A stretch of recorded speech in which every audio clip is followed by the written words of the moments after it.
Trade Finder, a series where I take a look at the 2015-2016 NBA season standings and look at what teams are struggling and do a what-if scenario trade. This episode, we're looking at the Denver Nuggets, who are surprisingly not at the bottom of the Western Conference. They're in the middle of the pack with teams such as the Pelicans, the Suns, and the Timberwolves doing worse than them.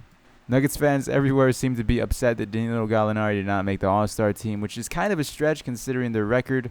I mean, I guess he is stepped up because Wilson Chandler is out for the season, and just looking at their record, they're doing far better than what a lot of people thought they would be, including myself. So word on the trade rumor streets is that the Nuggets are looking to ship J.J. Hickson just because he's an expiring contract, probably to a playoff contender team, and try to get back some type of asset, whether second-round pick or an expiring contract back as well.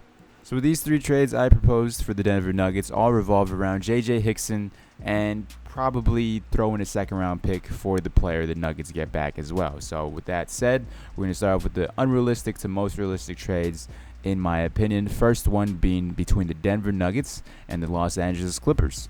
The Denver Nuggets acquired Jamal Crawford, while the Clippers, on the other hand, acquired J.J. Hickson and Mike Miller. Now, personally, I feel like, although it looks good on paper for both teams, I feel like it's a little bit unrealistic considering I don't believe the Clippers would take on J.J. Hickson and throw away Jamal Crawford like that, even though if they're not really throwing him away. If you take a look at the rotation for the Denver Nuggets now, they get a backup shooting guard in Jamal Crawford. He isn't really going to affect their win-loss, but he definitely is going to help them off the bench with scoring this season, and depending on whether or not he wants to stay or not is completely up to him. So maybe throwing a second-round pick with the Clippers, and they'll have themselves a deal. So taking a look at the new-look Clippers rotation, Blake Griffin is out due to punching an equipment trainer in the face or something along those lines. He's broke his hand. He's out, I don't know how many weeks or months, but the Clippers are in dire need of another big man, and I feel like J.J. Hickson can be that complementary piece, whether starting at power forward or coming off the bench behind DeAndre Jordan. Not only that, they get Mike Miller to back up J.J. Redick, who is also another three-point shooter, so it adds the depth right there to guys that can shoot threes on this team. It's not like they need more offense. They might need a defensive guard, but I feel like J.J. Hickson can be that, not defensive stopper, but for the time being with Blake out, can be a little bit more defensive oriented. So if this first trade doesn't work out, which it may not, because I don't see the Clippers ever trading with the Denver Nuggets in the coming years, but who knows, it may happen. The Denver Nuggets have a lot of nice pieces, so we're just going to move on to the second trade, which is between the Denver Nuggets and the Chicago Bulls. The Nuggets acquired Taj Gibson, while the Chicago Bulls, on the other hand, acquired J.J. Hickson and Darrell Arthur. If we take a look at the new look rotation for the Denver Nuggets, we got a backup power forward in Taj Gibson coming off the bench behind Kenneth Faried, which is, I see a little bit more bench depth here at the big man position. You give up two big guys for a big guy in return, which will also lead to Nurkic and Jokic and Joffrey Laverne to get a lot more playing time at whether power forward or in the center position. But moving on to the Chicago Bulls, Joakim Noah is out for the remainder of the season, and he probably will walk. The Bulls won't re-sign him, so why not get another expiring contract in J.J. Hickson, and just in case, a 2-year contract in Darrell Arthur, who is kind of a stretch for in this league. This trade bolsters up the big guys on this team, considering they are very lacking with Joakim Noah out. And just in case they do decide to trade Taj Gibson, I'm pretty sure the trade rumors for Taj Gibson have really died down due to the Noah injury. But just in case they do, this would be a perfect trade for them, considering they get two big guys back and maybe a playoff push. And maybe they won't get knocked out by the Cavs. They probably will, but hey.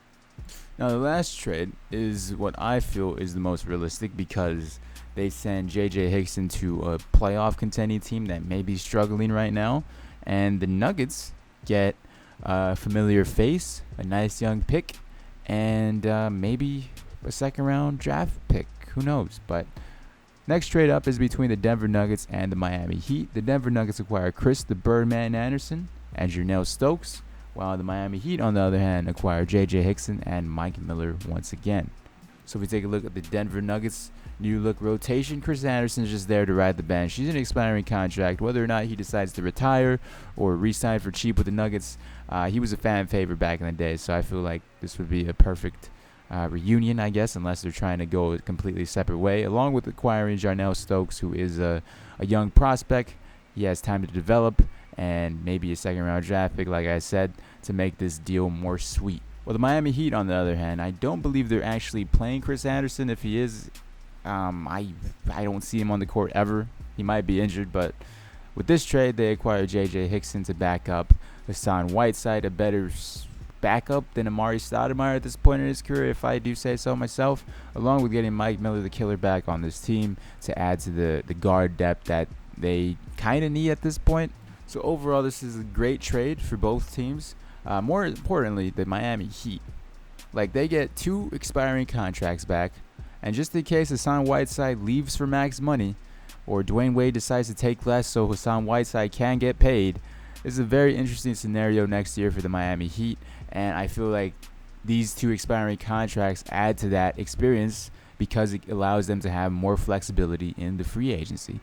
And just to recap the Nuggets, I don't believe the Nuggets are going anywhere in the playoffs unless they just decide to trade away Kenneth Faried or Wilson Chandler, because right now they're kind of stuck, in my opinion. I feel like they're going to be in the middle of the pack for a while if they don't do some trades, or if they don't acquire a big name free agent, or they don't even acquire a nice end draft pick. But here's hoping the Nuggets are able to improve next season. I mean, considering the way they're playing now, I'm pretty sure they're going to have a similar, if not better, record next season, and might try to push for an 8th seed in the playoffs. Who knows? But we'll have to wait and find out. If you guys enjoyed, be sure to leave a like on this video. The graphics and editing in this video do take a lot of time to make, so it would be greatly appreciated if you guys showed your support.